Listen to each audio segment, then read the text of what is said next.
Happy New Year and welcome back to the Quantum Guide Show. I am very pleased to bring you my first panel in 2024 with Preston Dennett, Dolly Safran, Nancy Thames, and we're going to talk a bit about our ET contact experiences.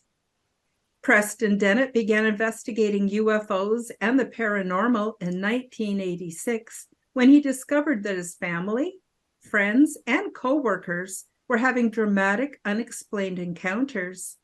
Since then, he has interviewed hundreds of witnesses and investigated a wide variety of paranormal phenomena. Preston is a field investigator for the Mutual UFO Network known as MUFON.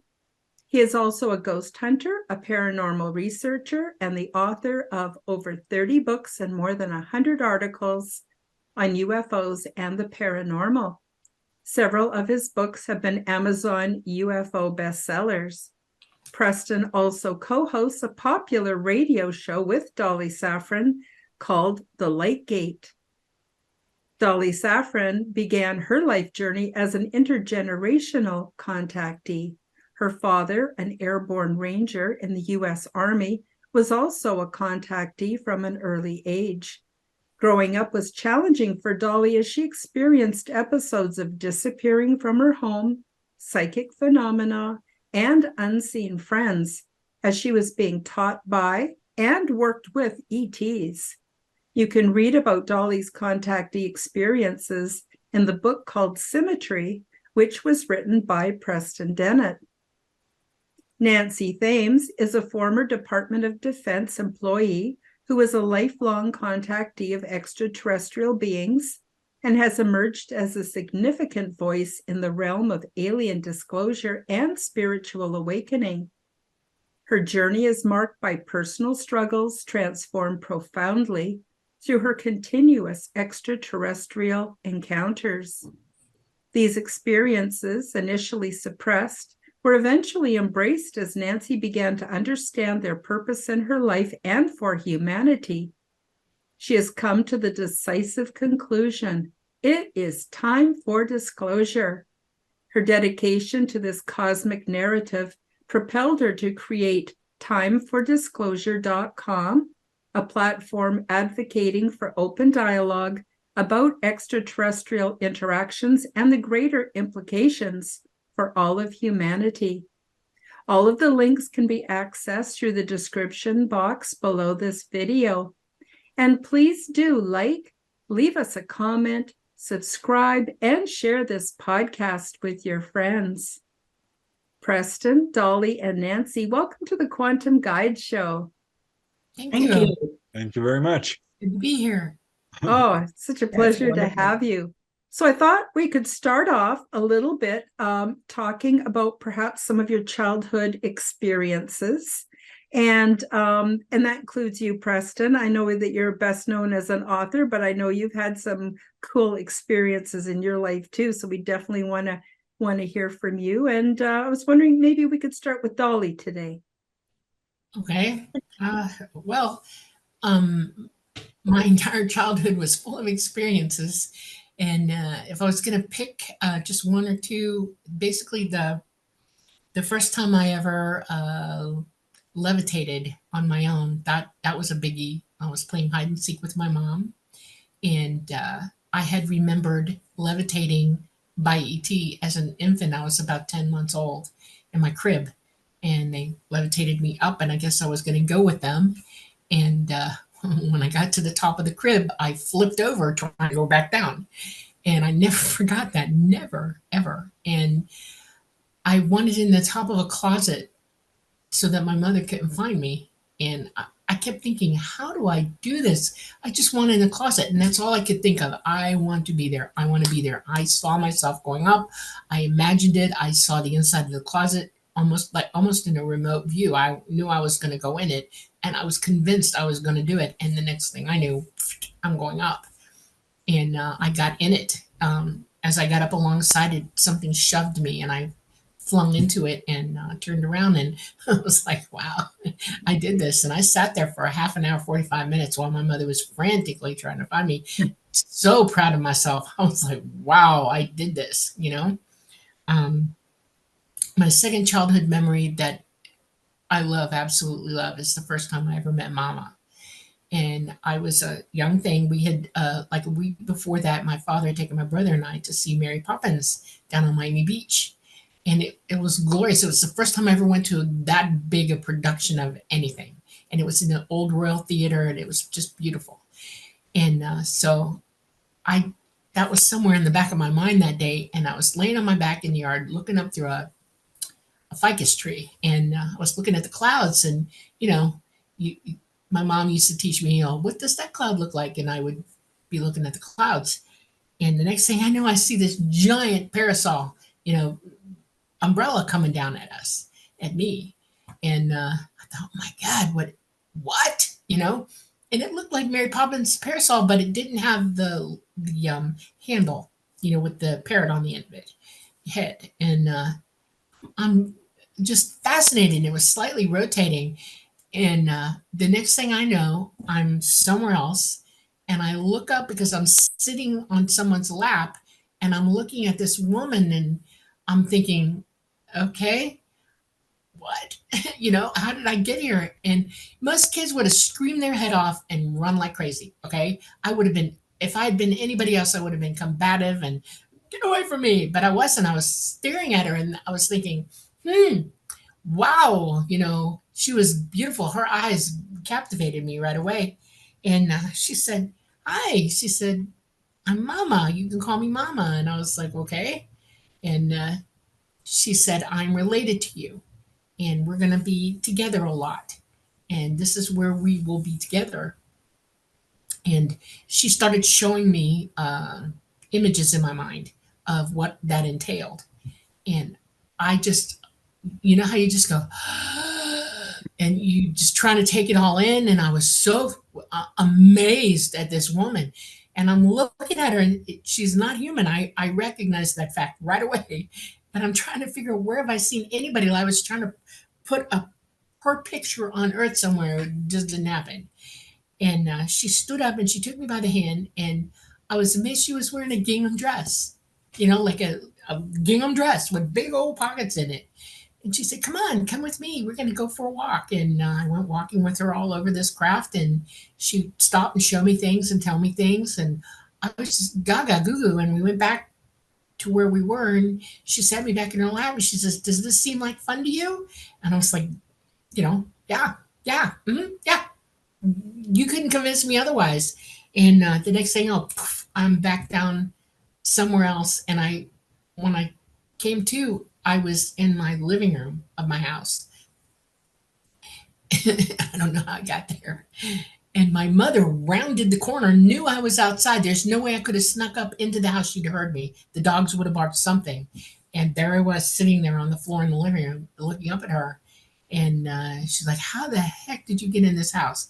And I'm like, I don't know. And I was dazed slightly. And I never forgot that when I did what she wanted me to do, come with her, do this, that, whatever. And I had a moment to myself. I just sat there and thought about this woman and tried to remember her really hard.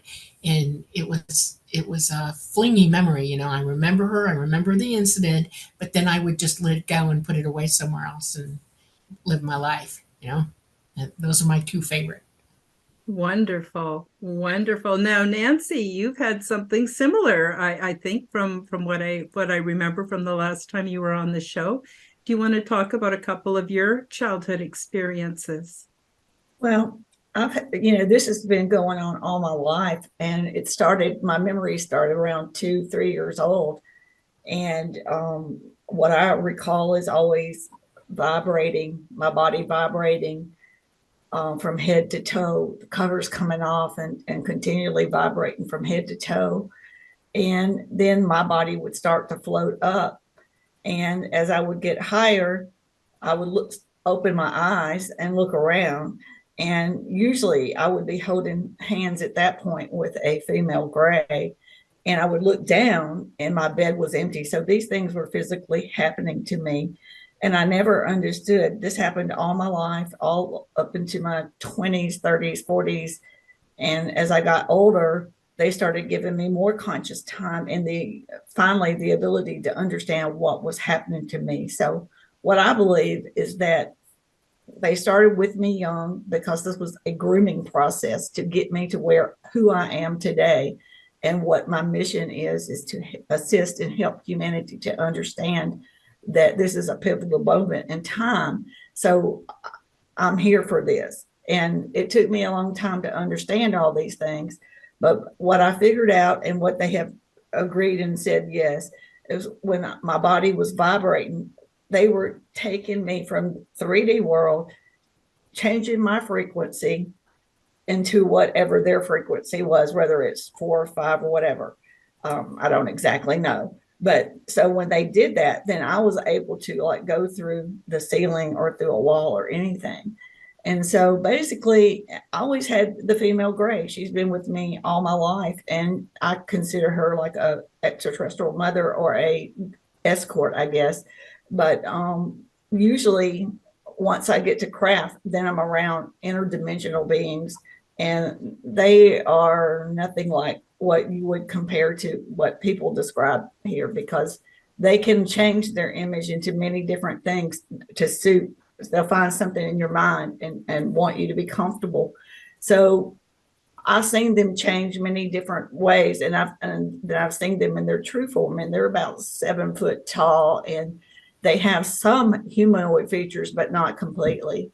So, and as I was little, it was all playful and educational. It was just playful, and I realize now it was just everything was a process. Everything that's happened in my life was instrumented and orchestrated by them. All these experiences, all these things to get me prepared for what I'm doing now. So it's hard to say what was, all of it was important. All of it meant something. And I am finally so excited to be who I am and to understand it all and to be alive at this point. Because this is pivotal. This is momentous for humanity. And we're all a part of it. So for me, everything about it is beautiful. Every experience, every single thing, good or bad, it all had a purpose and a meaning. So it's hard for me just to say what, because they even showed me myself being born and going from an etheric being and making the decision to come here and be here at this time. They showed me a vision of myself going into human fetal and told me what would happen, that I would wake up and I would not remember all these things until later on, and they would come and be with me and explain these things to me. So it's so much. I can talk forever about these things, so I'll stop and let somebody else have a say. Oh, thank you. Thank you, Nancy. It's interesting, both Nancy and Dolly, you guys had a mother type being sort of adopt you and be there for you. And I'm sure that added a lot of stability during a very different kind of experience. Preston, what about you? Have you had experiences or anything you want to share? Really, kind of escaped my attention. It took me a while to realize that UFOs were part of my family. As you know, this does track families. And both my sister-in-laws have seen ETs. Several members have seen UFOs, close up, missing time, the whole deal. I found out really about UFOs when I was 19 years old. So, well, let me see, actually. Yeah, that's 21. It's 21 years old, excuse me, 1986.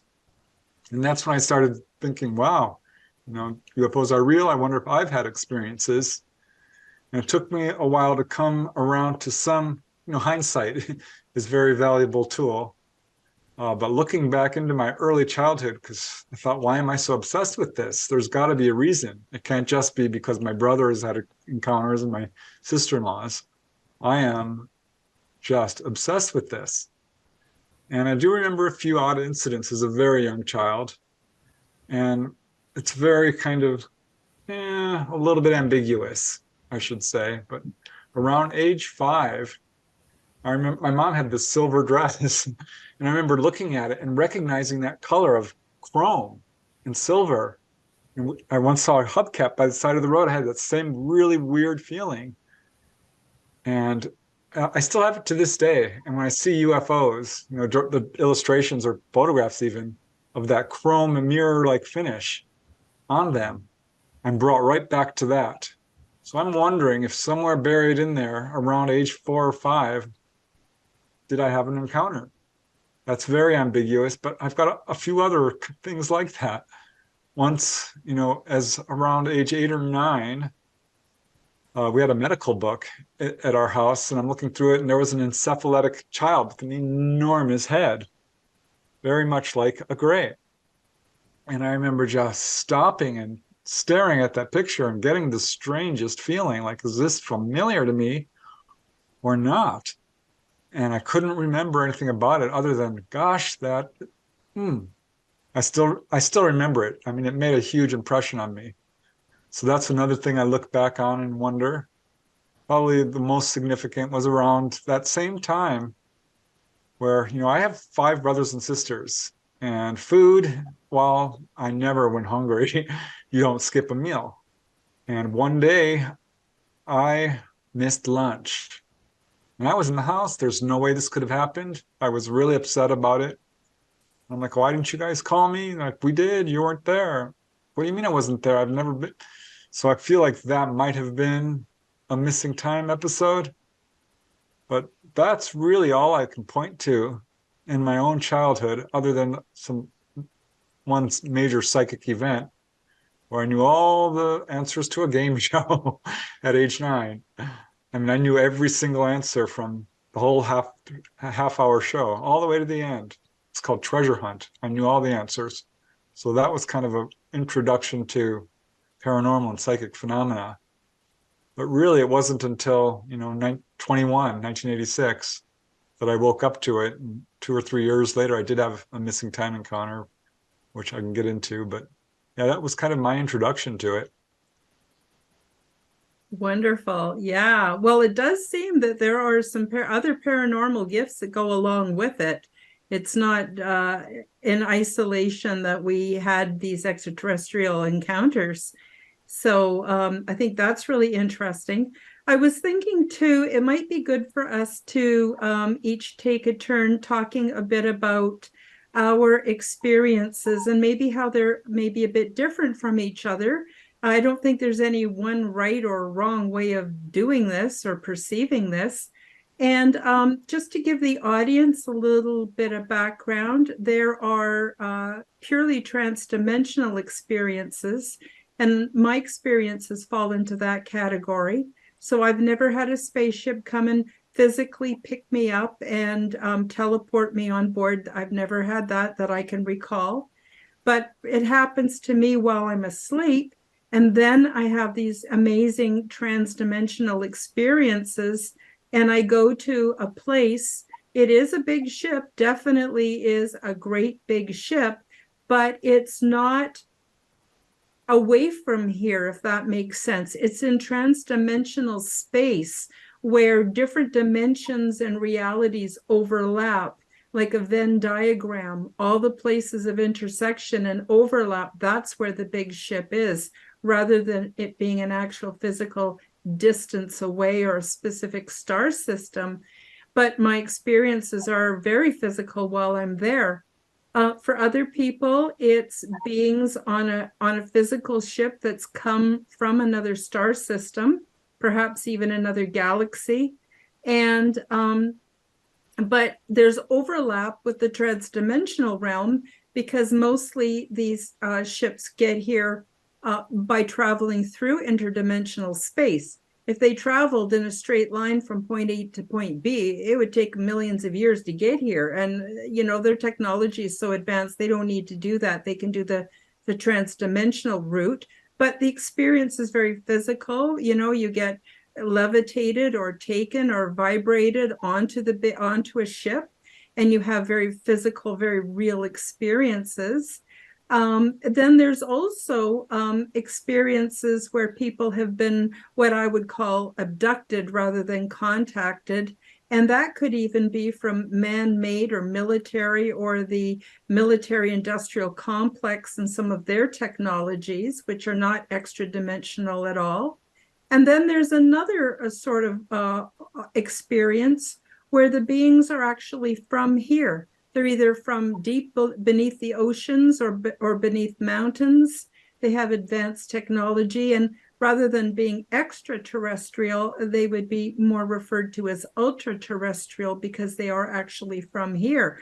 So I just wanted the audience to get a little bit of background on the different kinds of contact. It's not all the same thing. It's not every UFO we see is a spaceship from space. It's all different. So I'm wondering if we could do a go around, maybe starting with you, Dolly, and you could talk to the audience about where or sort of what category your experiences falls into, and perhaps there's overlap between, say, transdimensional or interdimensional and physical, or however you perceive it. There's no wrong way of having these experiences.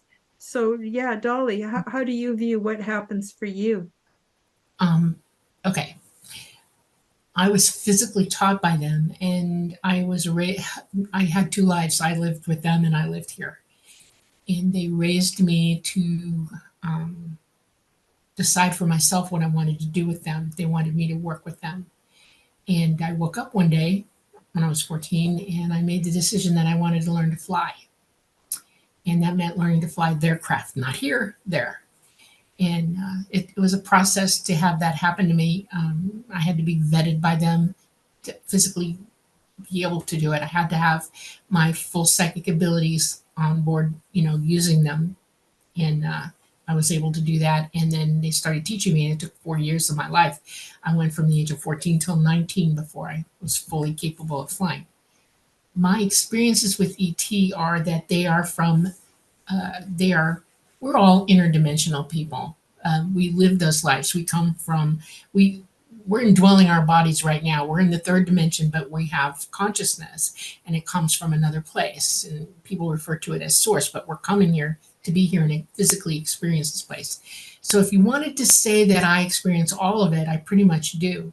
I am capable of experiencing all of it, and I pretty much have. It is all different in that achieving it's like our understanding of psychic ability. Remote viewing is not the same thing as being OBE, but yet you do throw your consciousness out of yourself, and your consciousness can travel while you're still indwelling your own body anywhere in the universe it wants to go. There's the overlay of that. When we pass away here, we're not really gone, except that we move through a different dimension into some other place, different realms.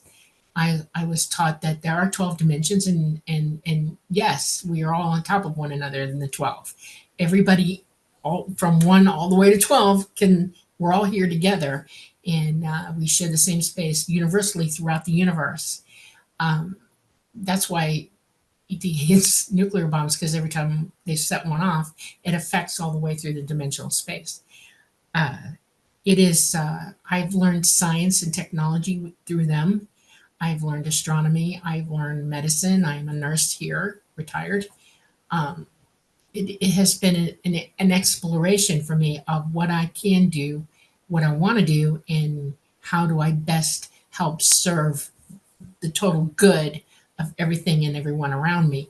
And basically that's why I stayed back to talk about it with everybody, because we live in a time period right now where people are just denied access, and that's a hard thing for me to put up with, thinking about it. And I decided one day, I can't take it anymore. I'm going to do this.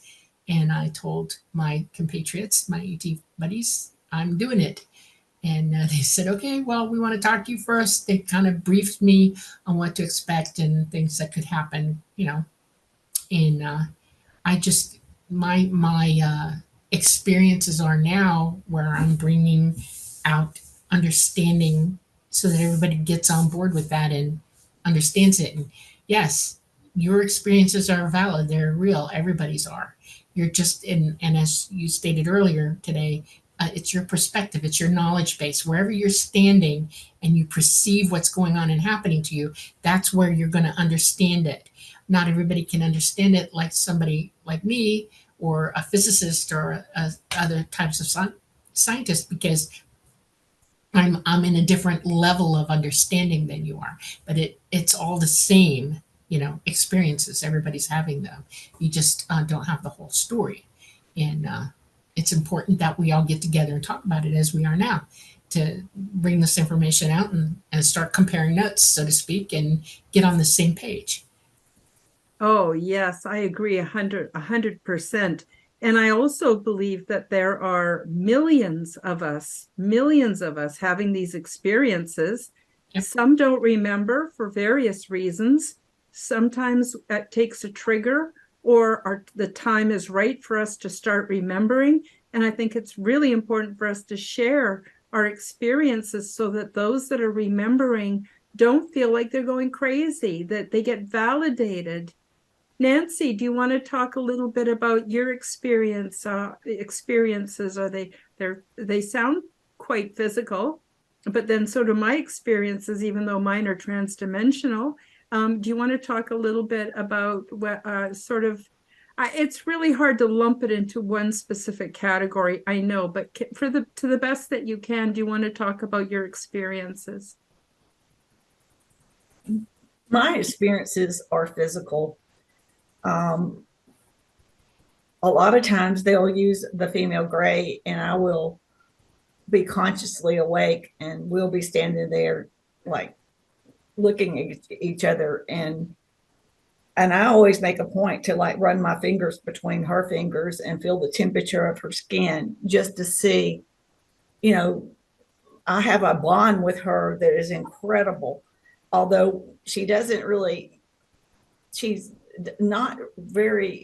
communicate a whole lot.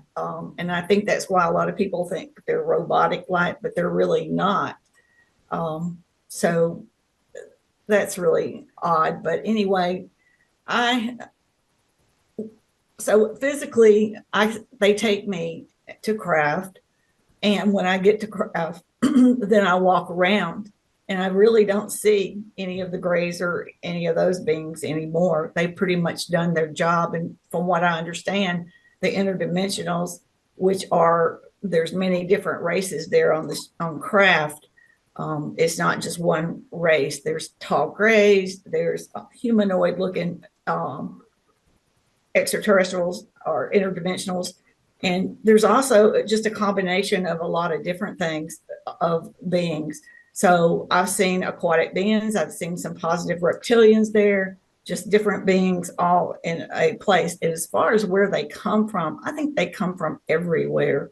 I don't think that a lot of them even live on a planet anymore. I think they mainly live like in a craft. And I do know that before I get to craft, when you see the craft, it looks like it's maybe medium size, but the minute that you walk in, it's like it's humongous. It's like it changes, and it's no longer like what you thought you perceived it as being. It turns into a big, huge space. So it's very hard to explain to people. It's a unique experience for sure. But you walk in and everything is very bright. But I could not tell you where that light comes from. It's just like a natural bright light. And everything is just so well lit inside. And everything's very clean and sterile looking. But to me, everything appeared very white.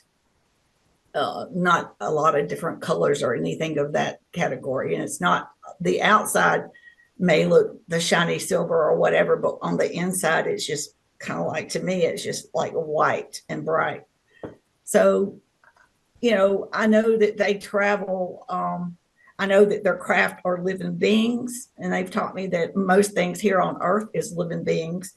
We don't see it because we're in a 3D world, but as we evolve and go to a fourth or fifth dimension, which is, I think we're in the process of doing right now, we'll start being able to see these things. But their craft is a living being, and their pilots and the craft connect, link up, and the pilot can just think about where he wants to go, and then boom, they go. They do not travel like we do. Our physics does not apply to them.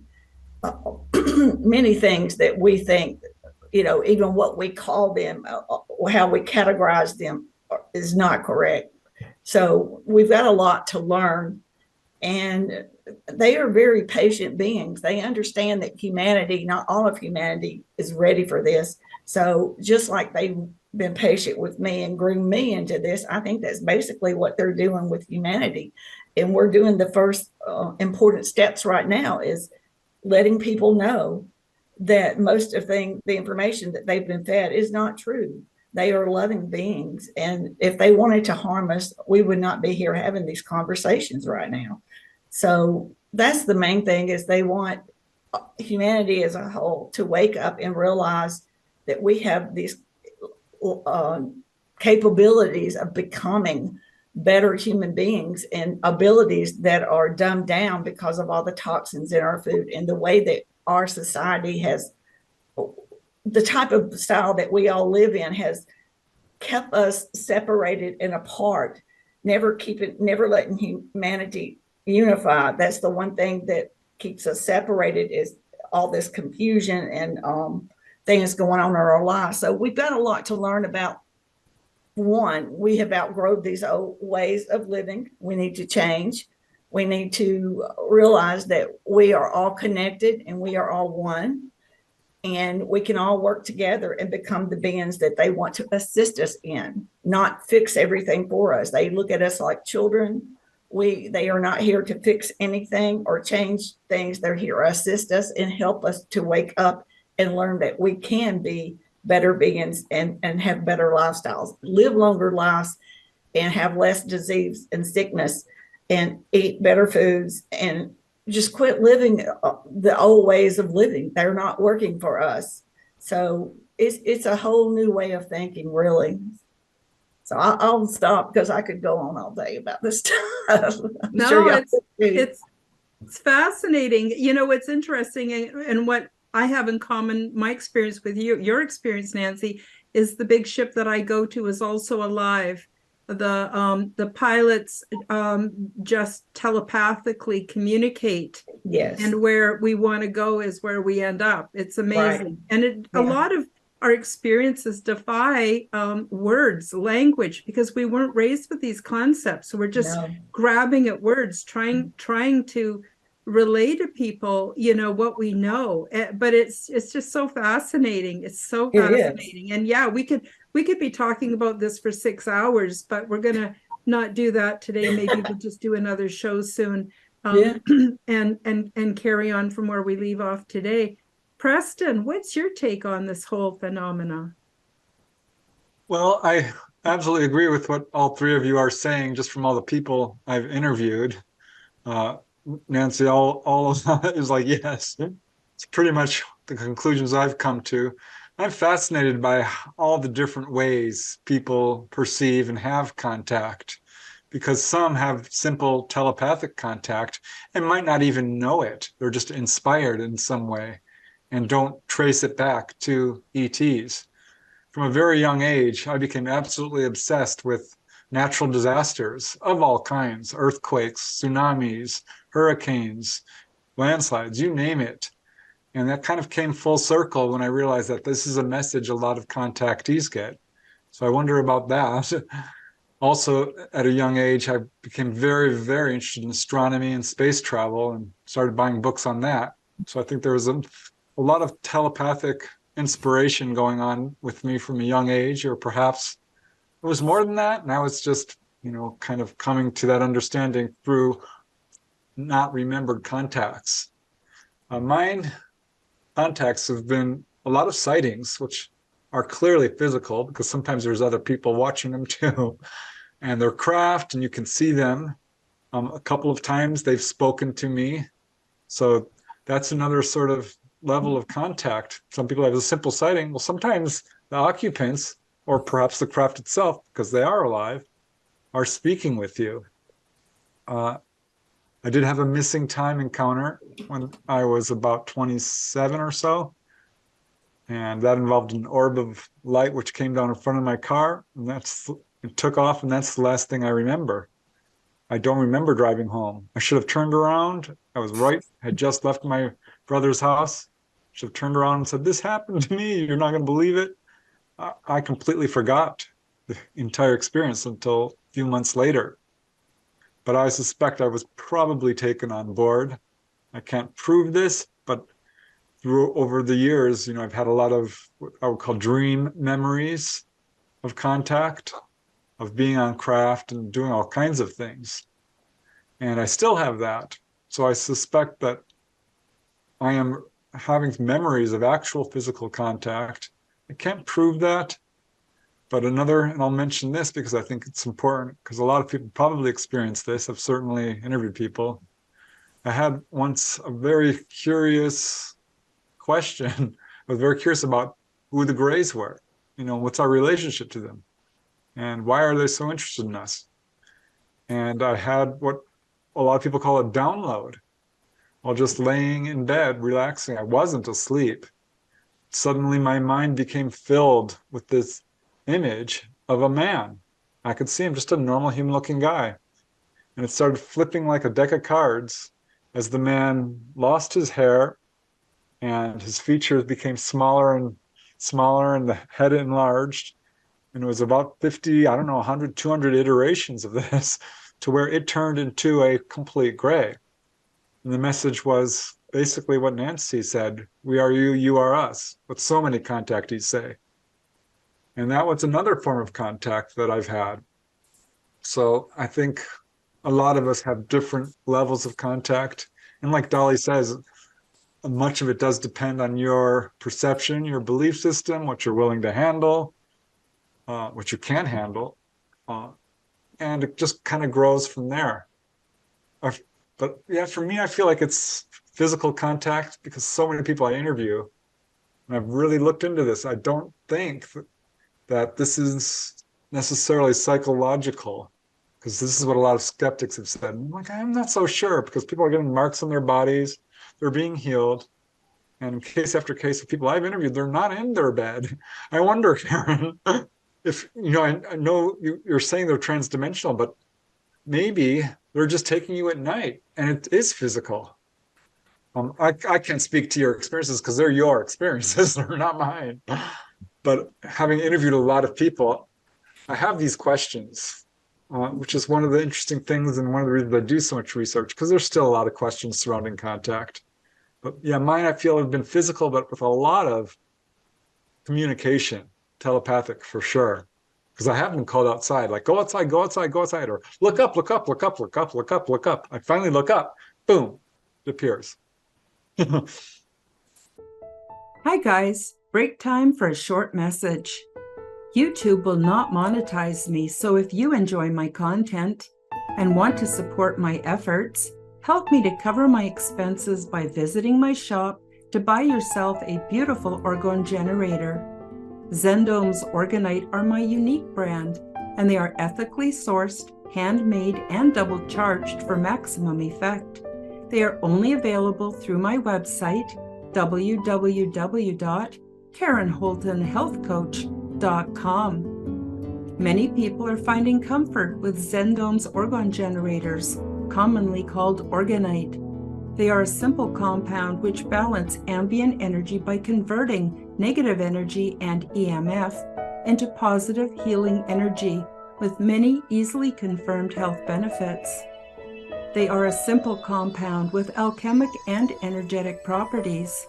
These devices function as self-driven, continuously operating, highly efficient, negative to positive energy transmutation factories. They help diminish the harmful effects of electromagnetic frequency radiation by attracting and converting negative energies, retuning them into new and more healthful sound and light wave patterns. And they help to purify the atmosphere and accelerate plant growth. They also help stimulate positive mood and are a natural remedy for poor sleep patterns. When Orgonite is within range of any corded or wireless electronic device, It will efficiently and continuously transform that energy into orgone as it is being transmitted. This essentially creates orgone energy transmitters out of any and all emitters of harmful negative energy. You can use these devices for focusing the mind, healing, meditation, and for spiritual growth. Zendome's Orgonite are my unique brand of orgone generators, and they are only available through my website. Don't be fooled by imitations. Check out my website to see my latest selection at www.karenholtonhealthcoach.com. That's KarenHolton healthcoach.com. Check them out today. Now, let's get back to the show.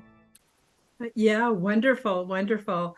As for me, I know this sounds crazy, but people, I want people I want to be as honest as possible about my experience. And in my experience, it happened for a 3-month period of time. Every night, I would go to bed at night, and then I would wake up in the morning in my bed. And that's why I don't say that I was taken on a ship, because I have no evidence. I have no idea how I go where I go. But there's a time dilation, and I had about a 3.5-year experience. I was taught many, many things, including how to improve my telepathy, because I was pretty sloppy, and everything I thought was being communicated. And we actually, I was actually taught how to keep some thoughts to myself, how to share my thoughts with a few, not the whole, and how to also share with the whole group.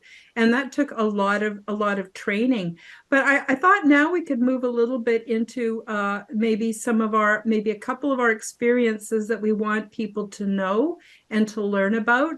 And what I wanted to tell everybody is I was involved in a pre-settlement and also an intergalactic resettlement program. But I want to make one thing perfectly clear, that the beings that I have had experiences with are not here to rescue us. They're not our nannies. They're not here to fix our problems. They know that we need to do it for ourselves, and we can indeed do it for ourselves. But there are some circumstances where populations do need to relocate. And so the pre-settlement program was very physical, going down to different planets with completely different ecosystems. There was always a quarantine area set up so that we didn't interact with any of the animals. There are many, many, many planets, more than I can even count, that can sustain life, and they do have life. They've got trees and plants and birds and fish and animals and everything, just no humanoids. And so there's a lot of training that I was exposed to that I enjoyed very much. And then I was also educated on resettlement, where populations, for lots of different reasons. I'm working on my book. I'm embarrassed to say this because I've been saying this for 2 years, maybe even longer, that I'm working on my book, but I really am. And I hope to have it out in 2024.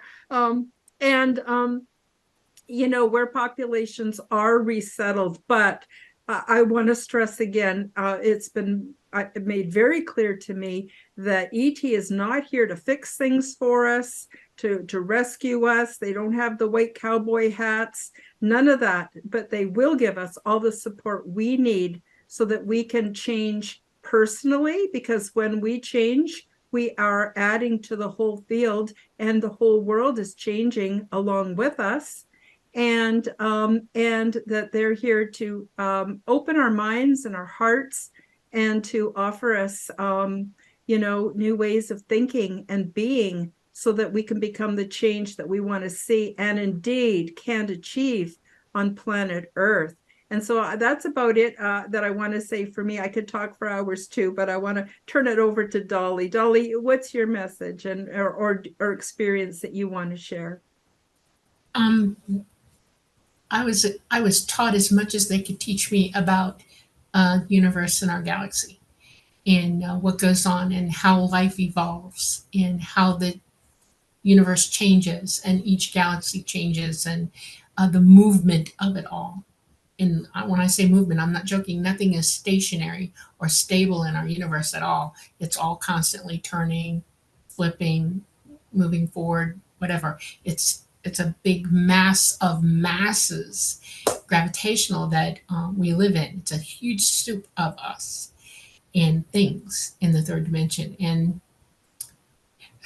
I was taught that what goes on in a galaxy, ours in particular, it was important that I learn, and I went on many rides learning this with them and making plans to learn how to do, was relocating people.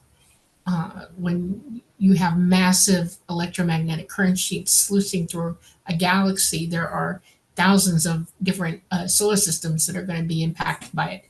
And when it becomes untenable for life on that planet in that solar system, it's not really rescue. People use that word, it is relocate. They will come in and pretty much pick them up, the ones that are able to go, and leave with them and take them to a place of safety. This is not on a one-by-one basis. This is going on all the time. And there are many, many, many places in our galaxy right now that are going through just that, because this particular electromagnetic sheet that I'm talking about is impacting thousands of worlds, and it is an ongoing process for them. They're also have taught me to be aware that galaxies don't last forever, and ours is certainly one of them that won't last forever. We have a timeline of events that are going to occur, and we are being impacted already. Science is just beginning to realize it because their optics are getting better, that Andromeda really is commingling with our electromagnetic energy that is around us and them as well. And the plasma filaments and the dust from our two galaxies is already touching, and it's interacting with each other. And what's going to happen is Andromeda is way bigger than we are. It is a star nursery. And simply, it didn't evolve that way. It was a system that got bashed by another system, that it started bashing other systems. And it's just a conglomeration of galaxies that have been impacted as it travels through the universe. And each time it impacts with something, it gains momentum and changes trajectory. And it's just a giant nursery of stars. It throws stars out, it eats them up, it causes all kinds of crazy things. And it's beautiful in the fact that it's phantasmagorically big, but we're now heading toward that.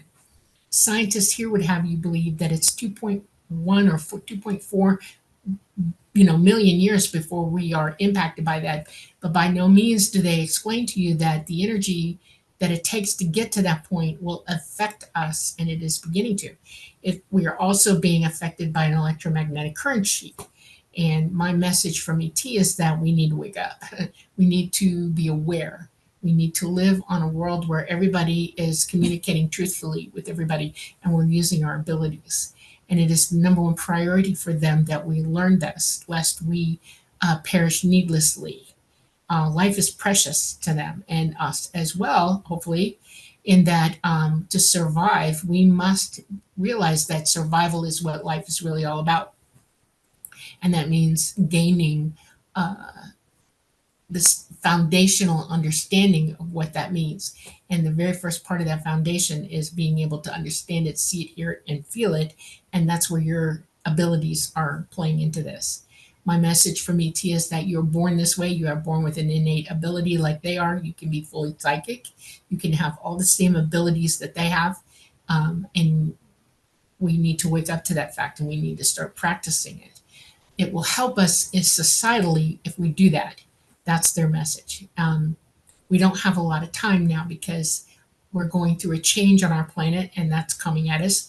And instead of paying attention to that and preparing for it, we're all running around politically acting like idiots and threatening each other and causing wars. That is the last thing they want to see us go on. And that's why I'm talking.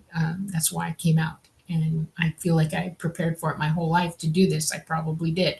I know I chose to be here, and no matter how hard it is, this is what I'm going to do.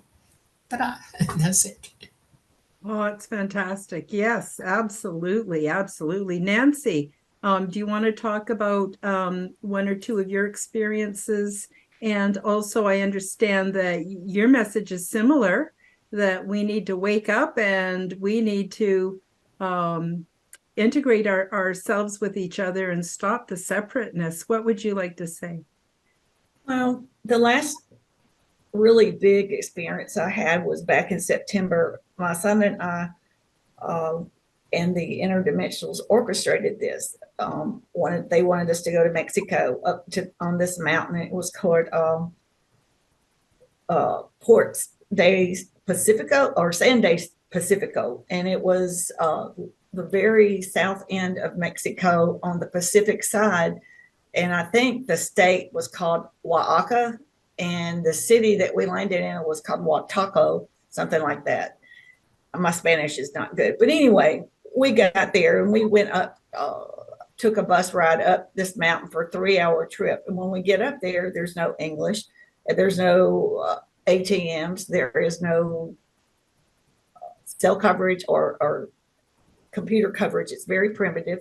And a couple of things they wanted, he and my son and I both to experience, one being an indigenous tribe called the Zapotec.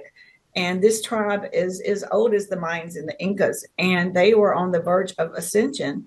And all of a sudden, it just plummeted. It fell through. And the reason why is because all of their younger generations have left their villages, their mountain. And oh, by the way, they're also called the people of the clouds because they're so far up and it's very cold up there, which people don't realize it can get cold in the mountains in Mexico. But so these younger generations are fascinated with materialistic things and technology. So they have all abandoned the older generation. They've just all the younger generation has left. And now this is a dying culture. They are absolutely dying. They are ending. And they wanted my son and I to understand we are getting introduced to AI in our society. So this was just a small example of what can happen. And they wanted us to realize and understand AI is a tool. It's okay to use it, but keep it as a tool. You know, it's a man created technology in a computer, but we have to keep it as a tool, not let it do thinking for us, so to speak. It's good to use it because it was programmed by human beings, but always remember it is a tool. So that was one thing that they wanted us to relay back to humanity. But the other thing too, up there on this mountain, it was covered with pine trees, very dense, very thick. So it was very nature oriented, very eco-friendly. The people there are very eco-friendly. It's the most eco-friendly place I've ever been in my life. So, and the people are poor, but they're very rich in their customs, their culture, and they're happy people. So they wanted us to see these things. But the main thing is that they wanted us to walk into the forest, and they said, they took their hands out like this and said, everything is alive. And when they said that, they meant everything, not just what you see at the tips of your fingers, everything. All the trees are alive, all plants are alive. Our planet is alive. He or she, it is a living being. Everything is alive. Everything communicates. Everything has a pulse. And we are all connected as one. All of us are one, and we're all connected. So most people think, well, that's silly. Well, it's not. Even our scientists know that plants and trees communicate. They can even move. Their root systems can move to go towards water. They're a lot more intelligent than what we give them credit for because we don't see these things. But there's things going on in our world that we don't see because we're in a 3D world and we only see what we see. Even animals can see things that we don't see. So they wanted me to understand that we are all in a vessel. And when we all take off this human costume, we're all energy beings and we're all alike, all of us, with them, with extraterrestrials, interdimensionals. We are all one and we are all the same. So we have to learn to not have these differences in thinking because we don't look alike, because we are. We're all connected and we're all one.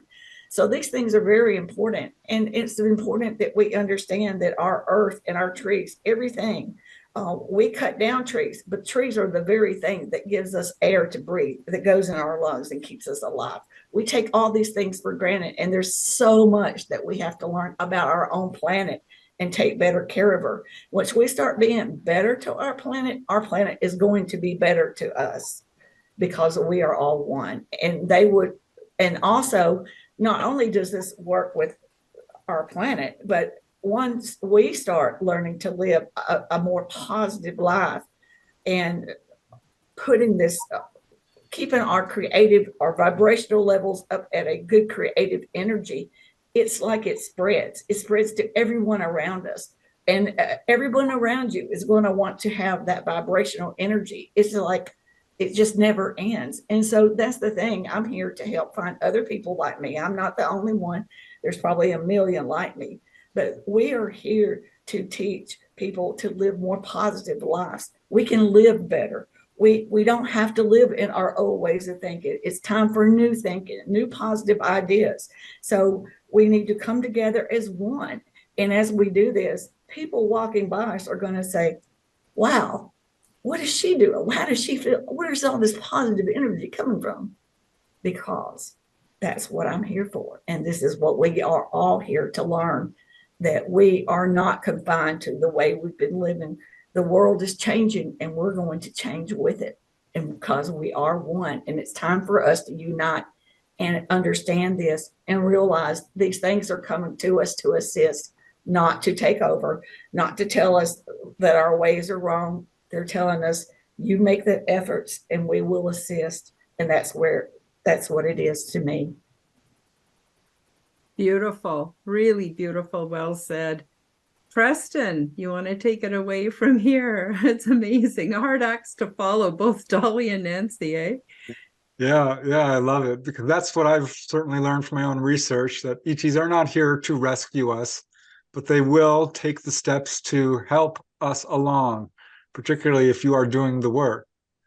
So they've said it to many contactees, it's up to you to solve your own problems.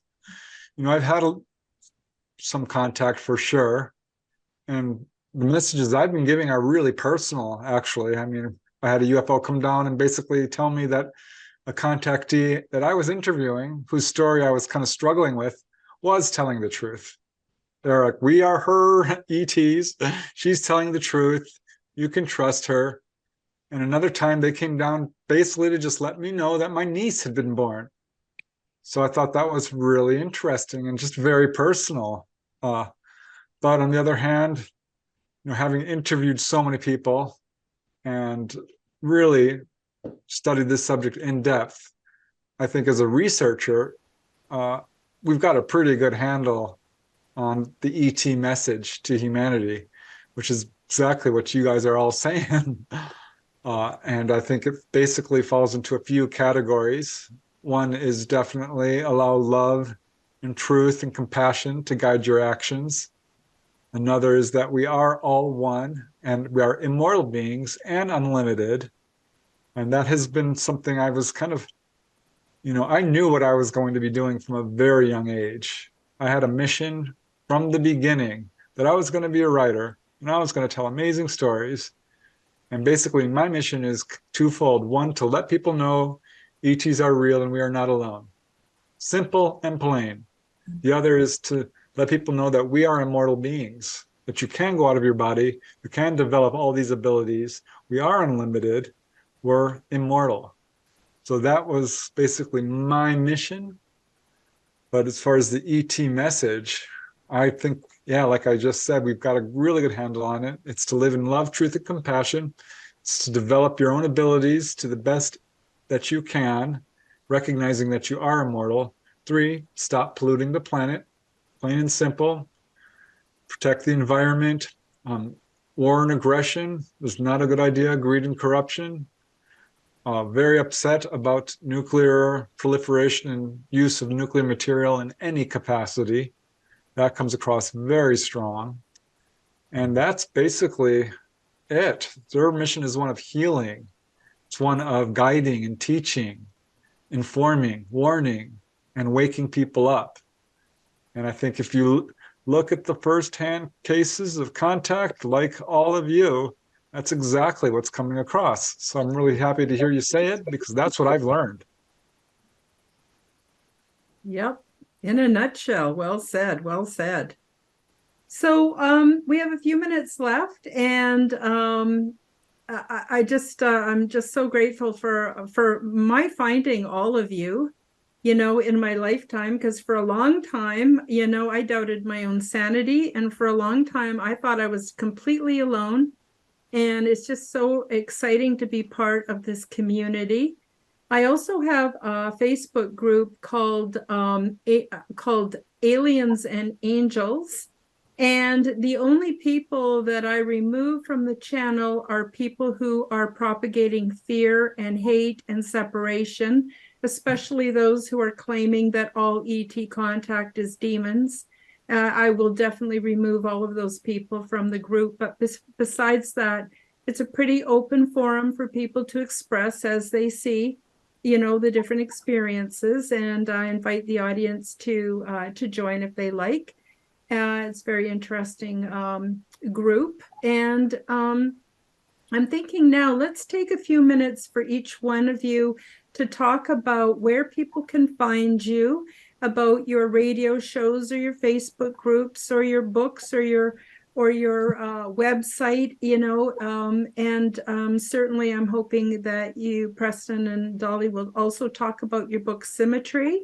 And I put the links below, and that is where you will get a lot of detailed information about Dolly's experiences.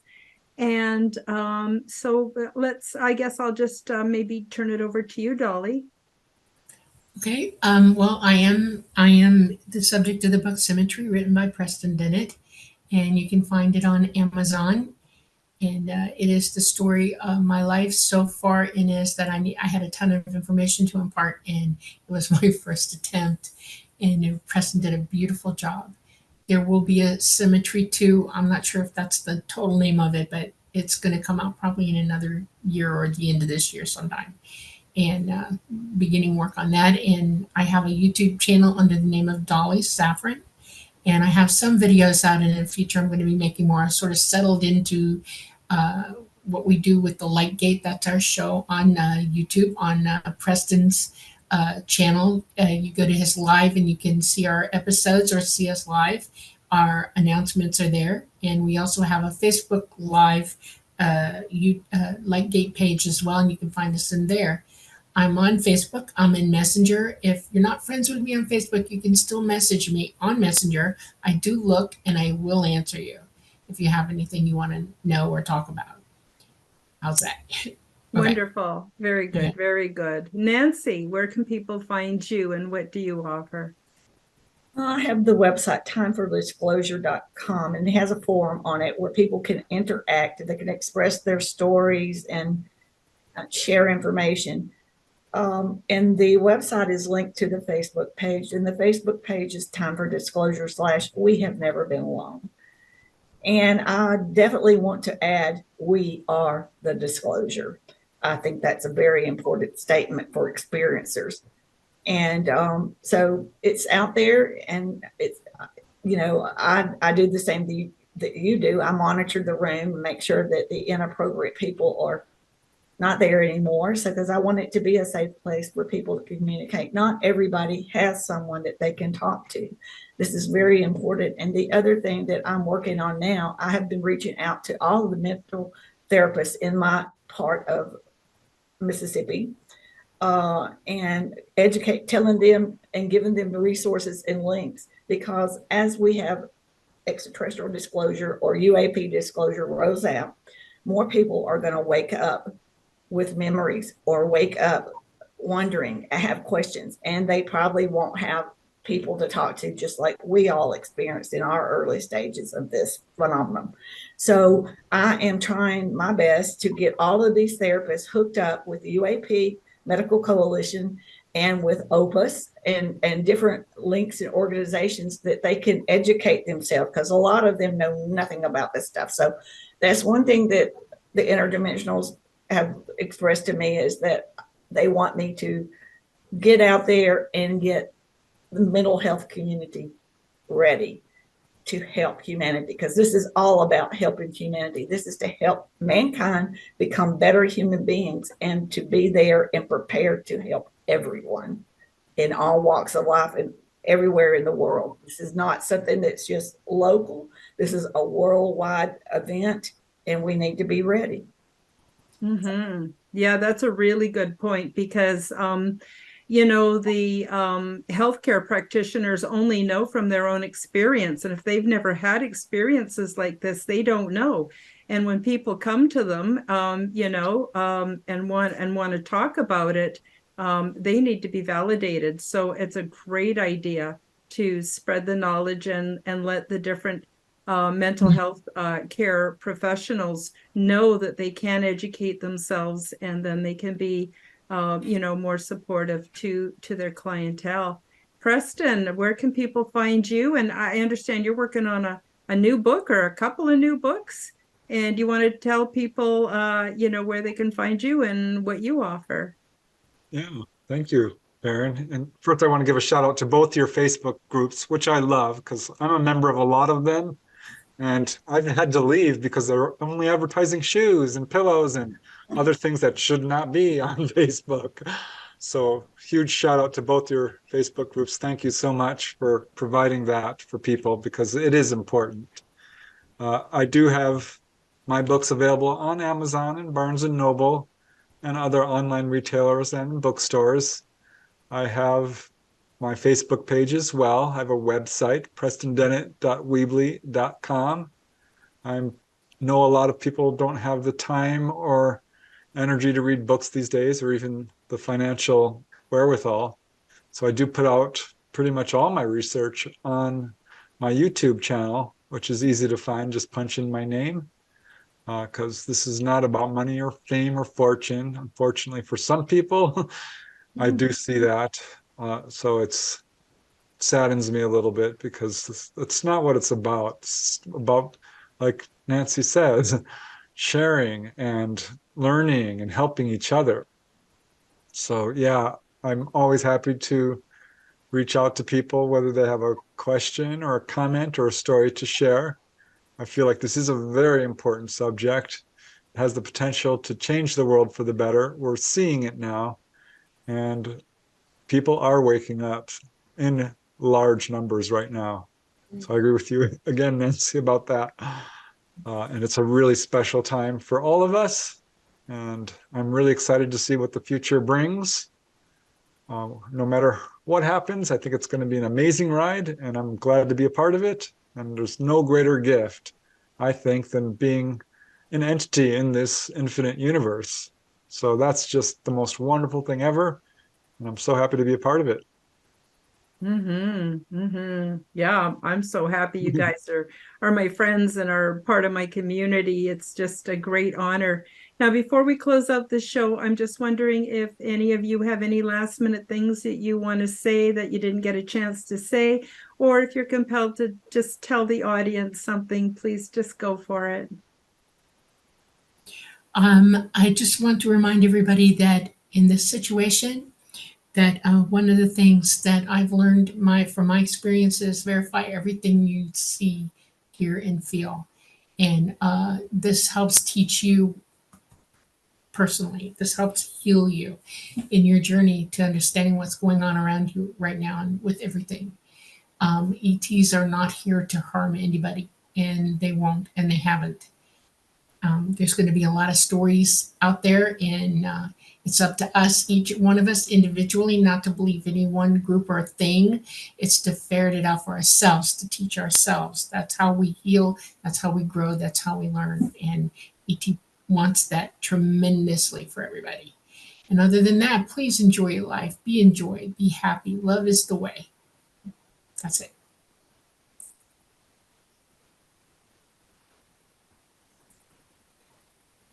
Well, I would Okay. just say that Go ahead.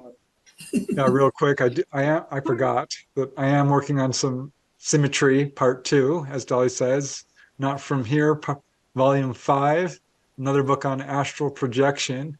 And that would be my message to people. Learn astral projection. It's absolutely the most wonderful thing, and it will change your life and open you up to the vast universe and the immortality of your soul. So that would be my last word. Lovely. I agree 100%. Nancy, do you have any last thing you want to say? Yes. We have a war going on, and what I think is that we should put our energies and pray for peace. Do not pick a side. War is wrong.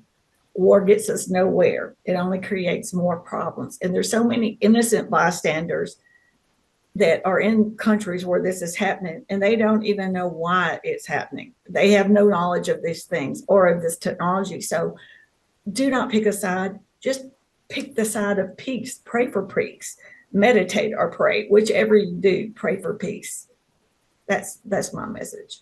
Oh, I agree 100%.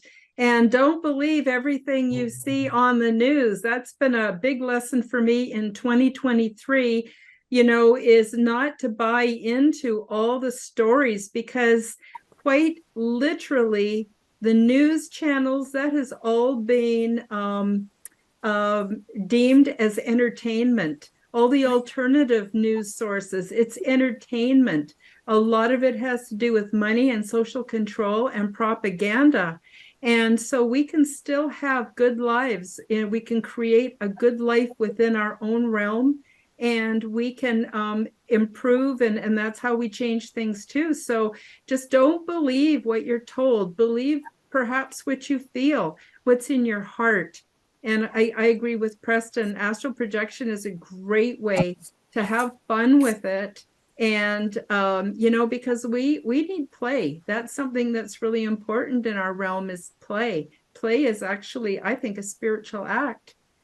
And that's about all I have to say today. I just want to thank you all so much for joining me, and also want to thank the audience, the listeners and the viewers. You mean the world to me. I appreciate you so very, very much. And I guess that's it for today. And we'll see you next week on the Quantum Guide Show. Bye-bye, everybody. Bye. Thank you for joining me for the Quantum Guide Show. Become the change that you wish to see in the world. Subscribe to my YouTube and other channels at Karen Holton TV. Click the like button, leave me a comment, and share this podcast with your friends. Check out my website at www.karenholtonhealthcoach.com to see my free resources and amazing products and services. All the links will be in the description below. As part of the Forbidden Knowledge Network, you will find the Quantum Guide Show with Karen Holton, and also the Aliens and Angels podcast on all audio platforms. Until next time, keep up the good work.